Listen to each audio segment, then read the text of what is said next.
Olá, meu nome é Manuela Dimas, eu sou da turma 1305 do Colégio Pedro II, campus Niterói, e eu tô aqui hoje para guiar vocês pela nossa apresentação. Primeiramente, bem-vindo ao nosso cantinho surrealista, e a primeira coisa que vocês veem aí no primeiro slide é um poema de Paul Eluard, pseudônimo para Eugene Emile Paul Grindel. Acredito que esse seja a pronúncia, mas se não for, me desculpem. Ele é um poeta francês que publicou diversos poemas, inclusive contra o nazismo durante a Segunda Guerra Mundial. E eu não vou ler o poema, mas ele está aí para vocês apreciarem. No primeiro momento, nós achamos interessante dar a vocês um contexto assim geral sobre as vanguardas europeias, né? O surrealismo, ele faz parte, é uma vanguarda europeia, e as vanguardas foram assim, tendências artísticas que estavam em alta, que dominaram a cena, como está dito no slide, no século XX. Elas rompem com a arte tradicional, como era vista a arte na época, e, pelo menos na nossa opinião, o surrealismo é que rompe mais com a arte tradicional, mas as que mais se destacaram foram, além do surrealismo, dadaísmo, cubismo, futurismo e expressionismo. Mas nós iremos nos aprofundar hoje no surrealismo, agora pelo menos, né, o maior e melhor, diga-se de passagem. E inclusive o quadro que vocês veem aí no canto esquerdo ou direito, depende, é Os Amantes, de René Magritte. Se escreve Magritte, eu acho que se lê Magritte, então a gente vai permanecer no Magritte, ok? Se estiver errado, me desculpe aí aos falantes de francês. Graças a Deus, somos da turma de inglês. E a gente quis explorar diferentes fontes, tamanhos para as letras, para bem na vibe surrealista mesmo. Então apreciem esse lindo slide. Então vamos lá para o contexto histórico surrealista. O surrealismo, ele surge ali no final da Primeira Guerra Mundial, ali o período entre guerras, né? A Primeira Guerra Mundial aconteceu entre 1914 e 1918. O surrealismo surge realmente, pelo menos, quando se publica o Manifesto Surrealista em 1920. E é muito importante entender o período que o surrealismo surge, porque influencia muito, não só nessa vanguarda, mas em todas, eu acredito. Mas o período entre guerras foi muito difícil para a Europa. A guerra foi muito difícil para a Europa. Antes da Primeira Guerra Mundial, a Europa vivia um período muito feliz, vamos dizer assim, né? A Belle Époque, a descoberta da energia elétrica, e a guerra, assim, deixou todo mundo muito triste, né? Obviamente, foram muitas mortes. Além de ser muito frustrante, todas as nações acreditavam que a guerra duraria pouco tempo. E, na verdade, a guerra foi uma guerra longa, né? De 4 anos. Então, foi muita tragédia, muita desgraça. Então, o povo tava meio problemáticozinho, assim, eles estavam meio doidinhos. E esse período entre guerras ficou conhecido como o Ano dos Loucos. E o surrealismo pegou muito disso, né?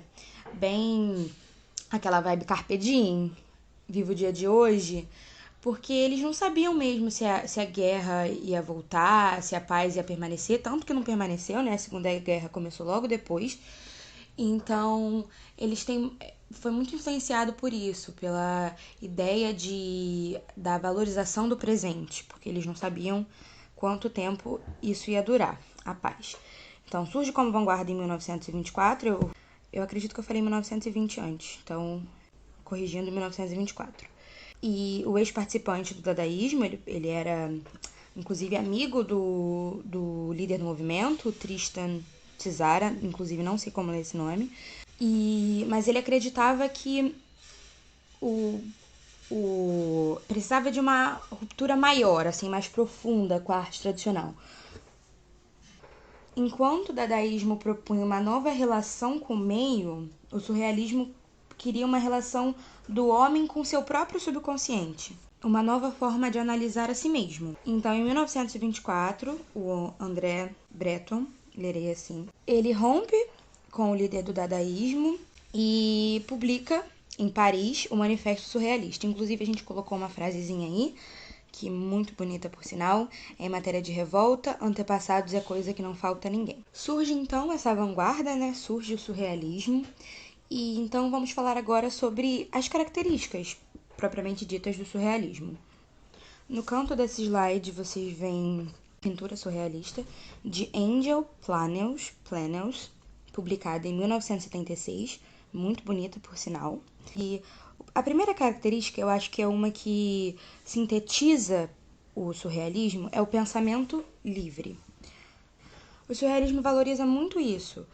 É a expressão livre do pensamento, que não é regrada por nada, e sim pelos impulsos do subconsciente. O subconsciente é muito valorizado, inclusive nós vamos falar mais sobre isso quando falarmos sobre Freud. É totalmente contra os padrões estabelecidos pela ordem, pela moral da sociedade da época. A expressão espontânea, a expressividade espontânea, o ato de expressar a arte sem se preocupar com regras ou com normas, e sim com sentimento, eu diria. A criação de uma realidade paralela.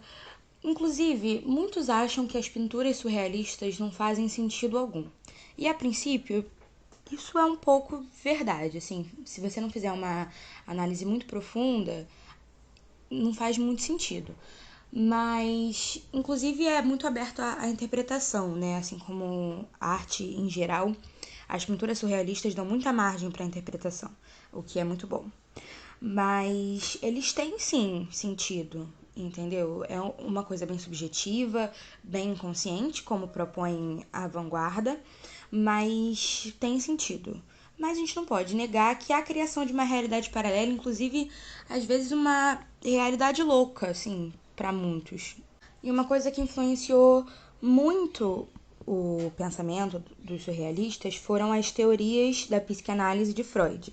Freud publica em 1900 o livro chamado A Interpretação dos Sonhos, e muitos dizem, inclusive, que essa foi a principal inspiração para os surrealistas, né? Essa obra dá um novo entendimento aos símbolos e ao domínio do onírico e atribui importância às imagens sonhadas e à mente inconsciente, ou seja, aos processos não racionais do cérebro humano. Daí vem a irracionalidade do surrealismo, né, interpretada por muitos. Além disso, nós temos a criação de cenas irreais, a presença da ilogicidade, né, daquilo que não faz sentido, da falta de sentido nas obras, pelo menos a princípio, a valorização do inconsciente, daquilo que não é dominado pelo consciente do ser humano, né? Até muitos chamam de automatismo, o automatismo surrealista, que é um método no qual o artista suprime totalmente o controle consciente sobre o processo de produção. A valorização da fantasia, inclusive temos alguns elementos aí fantasiosos para enfeitar o nosso slide. E essas são as características gerais do surrealismo, eu acho que vocês já pegaram a ideia, né? Por mais que pareça um pouco complexo, se você pegar agora para ler, para estudar, não é tão complexo assim. As características em si não são tão complexas. É mais difícil de analisar as obras, mas a gente vai chegar lá e vai dar tudo certo. Vamos com calma. Falemos agora sobre o surrealismo no Brasil. Essas obras que vocês veem aí no canto do slide, a primeira é Olinda, de Cícero Dias. A do meio é Autorretrato com Adalgisa, de Ismael Neri. E a por último ali é Antropofagia, né, de Tarsila do Amaral, que é a união dos quadros Abapuru e A Negra. Por mais que nós tenhamos essas obras-primas brasileiras, pode-se dizer que o surrealismo não teve tanta força no Brasil quanto teve na Europa. Muitos historiadores e estudiosos atribuem isso a períodos diferentes, né? O Brasil e a Europa viviam períodos históricos diferentes, então talvez por isso o surrealismo não foi tão aderido. Mas ele foi absorvido pelo movimento modernista, né, que começou ali entre os anos 1920 e 1930, com a Semana de Arte Moderna em 1922 em São Paulo. E os principais artistas são Ismael Nelli, Cícero Dias e Tarsila do Amaral. São os exemplos, inclusive, que a gente colocou das obras aí. Não tem muito o que falar, as características são as mesmas, mas nós temos obras maravilhosas, inclusive a Bapuru, que a gente vai falar mais tarde, é uma das obras mais valorizadas, se não a mais valorizada brasileira. Ela está exposta em Buenos Aires hoje e é a mais cara, a obra mais cara, mais valorizada e mais cara brasileira. Indo para as principais obras e, consequentemente, os principais autores, nós separamos, e a primeira é cinema. A obra que nós escolhemos, talvez uma das mais conhecidas, se não a mais conhecida, Um Cão Andaluz, não vou me atrever a ler em outro idioma, foi concebida em 1929 por Salvador Dalí, talvez o nome que a gente mais fale hoje, e Luiz Buñuel, não sei como se lê também. Enfim, É um filme não muito grande, inclusive vocês vão achar no YouTube. Não é uma obra de fácil interpretação, assim, inclusive muito difícil de assistir. Ela foge totalmente das regras clássicas de espaço e tempo e convida a plateia e os telespectadores, nos convida a termos nossas próprias interpretações sobre as imagens. Inclusive, ambos, Salvador Dalí e Luiz, aparecem no filme. Ele não segue, de novo, a linearidade do tempo, mas explora muito a subjetividade, a interpretação dos telespectadores. Sinceramente, não acho que existe maneira de dar algum tipo de sinopse sobre essa obra, mas ele, assim, basicamente se resume a um conjunto de várias cenas perturbadoras que, juntas ali, é como se fosse uma representação visual de um pesadelo. Eu sei que não parece muito convidativo, mas não é tão ruim quanto parece, eu juro. E talvez você goste, assim, gosto tem louco pra tudo. Indo pra fotografia, de novo, Salvador Dalí e Philippe Haussmann.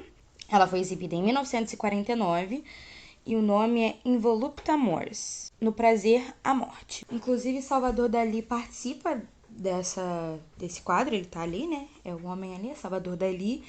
E atrás é uma caveira surreal, assim, montada com mulheres nuas. Essa obra faz parte de uma série de quadros vivos, né, que eles chamam. Salvador Dalí gosta dessa vibe. Quadros, inclusive, em que dão muito trabalho, assim, dizem que eles demoraram mais de 3 horas para fazer esse quadro. E ele não é tão perturbador assim. Tudo bem, é uma caveira e mulheres nuas, mas eu não tenho tantas interpretações sobre essa fotografia, então eu deixo para vocês. Tudo bem? Vamos para a próxima. Chegamos então às pinturas. São inclusive as minhas favoritas, né? As minhas obras favoritas surrealistas são as pinturas. E nós vamos falar das mais importantes. Tem muitas, foi inclusive muito difícil de selecionar, porque tem, assim, várias que são maravilhosas. Talvez não tão bonitas, mas muito boas. Mas nós vamos falar aqui sobre as mais importantes. A primeira que vocês veem aí é a Persistência da Memória, de Salvador Dalí, que foi feita em 1931. É talvez a obra mais conhecida, a obra surrealista mais conhecida. E ela, a princípio, não faz muito sentido. Mas, pelo menos pra mim, eu acho que de todas, de Salvador Dalí, pelo menos, é a que cabe mais interpretação, assim. Assim como todas as outras, ela dá margem para várias interpretações, é carregada de simbolismo. Sim, possui pouco símbolo, pouca representação direta da realidade, mas é uma mensagem, eu diria, de temporalidade e memória. Nós vemos vários relógios aí derretidos que podem ser interpretados como uma representação de como o tempo passa de forma diferente, né? Já que os relógios estão aí derretidos, aí o ponteiro vai passar diferente. Também tem algumas pessoas que interpretam isso, já que como algo de cunho sexual. Como eu disse, Salvador Dalí explora muito isso, e até mesmo por conta da textura, vamos dizer assim, entre aspas, dos relógios, né? Eles estão ali flácidos, então isso pode ser interpretado dessa forma, mas eu acho que é sim sobre uma noção distorcida do tempo. Todos os relógios estão derretidos, menos, eu não sei se dá pra ver nessa foto, mas ali no canto esquerdo, do lado do relógio derretido em cima da mesa, tem o relógio derretido. Tem um relógio que não está derretido, virado assim de cabeça para baixo, com umas formigas em cima. Salvador Dalí não gostava de formigas, ele achava que isso representava morte e putrefação. Inclusive no filme Um Cão Andaluz tem uma cena que formigas saem de um buraco na mão. Enfim, ele não gosta de formigas. E ele está representado nesse quadro ali, deitado, dormindo talvez. E esse quadro fala muito sobre isso, sobre tempo, sobre memória, e eu particularmente gosto muito, mas interpretem aí. O próximo é talvez, como eu já disse, o mais conhecido brasileiro, né, Abaporu, de Tarsila do Amaral, de 1928. Ele é um pouco estranho a princípio, mas ele, por incrível que pareça, traz uma crítica muito grande. Ele tem a valorização do trabalho braçal, né? Os pés e as mãos estão bem grandes e a cabeça é bem pequenininha. como se fosse a ausência de senso crítico, de pensamento crítico, uma crítica à falta de trabalho mental, vamos dizer assim, da sociedade da época. De novo, as obras surrealistas, elas dão margem para diversas interpretações. Mas nós vamos falar sobre essas, porque eu que estou apresentando e vocês que lutem. Então, foi inclusive um presente pro marido dela. Enfim, vamos para a próxima. O terceiro que a gente vê nesse slide é de Cícero Dias, Eu Vi o Mundo, ele começa em Recife, de 1929. Essa obra, assim, deu o que falar na época, porque tem um pessoal aí nu, então as pessoas ficaram um pouco, uau, nudez. Enfim, na sua biografia, o próprio autor disse uma frase que eu acho que fala muito sobre essa obra, né? Que é: o que vivia dentro de mim era o sonho, contradições que a natureza criava, o invisível e o visível. Eu acredito que essa obra fale muito sobre o mundo dos sonhos, o mundo das memórias e o mundo reinventado, vamos dizer assim. Ela foi cortada por motivos de muita nudez, mas ainda assim ela é bem grande e muito bonita, na minha opinião. A próxima, no próximo slide, é a Coluna Partida, de Frida Kahlo, de 1944. Frida foi uma pintora, assim, uma exímia pintora do surrealismo, e nesse quadro ela pinta ela mesma, inclusive isso é muito comum para Frida. Dizia ela que era porque ela era só, ela sentia muita solidão. E esse quadro é sobre a cirurgia que ela fez da coluna para recuperar para consertar alguns problemas que ela teve devido a um acidente quando ela ainda era adolescente. Ela também, se vocês olharem de perto, tem alguns pregos, né, por todo o corpo dela e muitas lágrimas no rosto, mas ela não tem. A feição dela não é uma feição triste, apesar das lágrimas. Também cabe muita interpretação, é um quadro muito bonito, assim, que choca bastante. E perfeita, Frida perfeita. O próximo é de novo Magritte, René Magritte, não sei como pronuncia, é A Traição das Imagens, de 1929, também um dos quadros mais famosos do surrealismo, né? A imagem de um cachimbo e logo abaixo em francês, isso não é um cachimbo. Explora aí, como o próprio nome diz, isso das representações serem apenas representações e não coisas reais. Eu particularmente não vejo tanta graça, meu Deus, vou ser cancelada. Não vejo tanta graça nesse quadro, mas ele é um quadro, assim, muito, muito famoso e deve ser muito bom, eu que não consigo interpretar mesmo, então não falarei muito sobre ele. Então, indo para a escultura, porque a gente já ficou bastante tempo em pinturas, a gente só trouxe uma, existem poucas, assim, a gente não achamos muitas pinturas, mas essa que a gente trouxe aí é de uma escultora brasileira, Maria Martins, de 1949, O Impossível. Maria, que inclusive teve uma história de amor com Marcel Duchamp, pintor e escultor francês, assim, grande nome do dadaísmo. Esse quadro que parece que não terminou, tem exatamente essa é a intenção, o objetivo. Ela interpreta o desejo como um movimento, assim, uma coisa insaciável, e as garras da figura ali confrontada. E também dá para você interpretar várias coisas, mas eu acredito que foi isso que ela quis dizer, sobre a fluidez do desejo, também da sexualidade. E é um grande nome das esculturas, e é até bonitinho. No próximo slide, nós temos literatura, estudo número 6, de Murilo Mendes.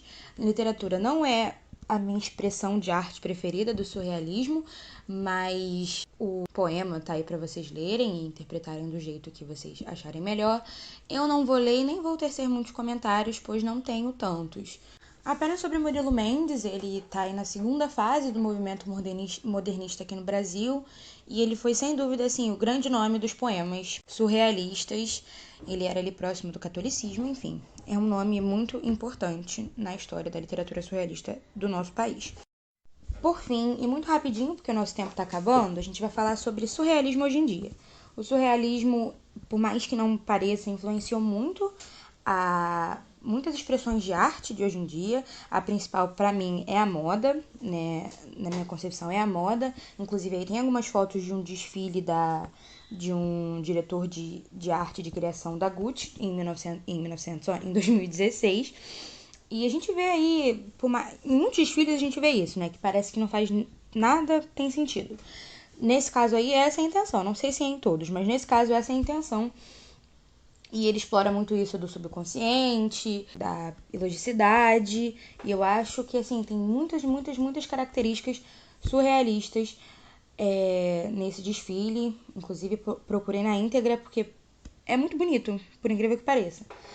E temos na arte também essa exposição, inclusive, de um artista brasileiro, Rafael Silveira. Ele expôs em São Paulo. E o nome da exposição foi Circonjecturas. Tem muitas e muitas obras, a gente trouxe aí alguns exemplos. Isso aí é surrealismo nato, né? A gente consegue identificar de cara.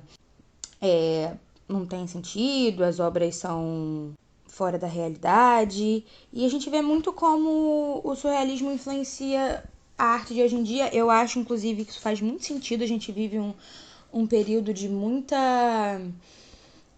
problemas na realidade, né? Assim, a realidade nos traz muitas perturbações. Então, talvez o segredo seja procurar felicidade, tranquilidade no irreal, né? No ilógico e em figuras fantasiosas, porque na realidade mesmo tá realmente muito difícil. É uma luta todo dia. Então, se o surrealismo fez muito sentido, fez com certeza muito sentido antigamente, talvez no Brasil, quando fez sentido na Europa, não fez aqui, né, entre os anos 20 e 30, eu acredito que hoje em dia o surrealismo faz todo sentido. Então, é isso. Eu espero que vocês tenham gostado, que nós tenhamos conseguido esclarecer um pouquinho do surrealismo para vocês. É uma vanguarda muito difícil, muito complicada, mas muito bonita e, assim, na minha opinião, a melhor de todas. Muito obrigada pela atenção, me desculpa por ter me alongado e eu vejo vocês na próxima. Bom dia, boa tarde ou boa noite e beijinhos!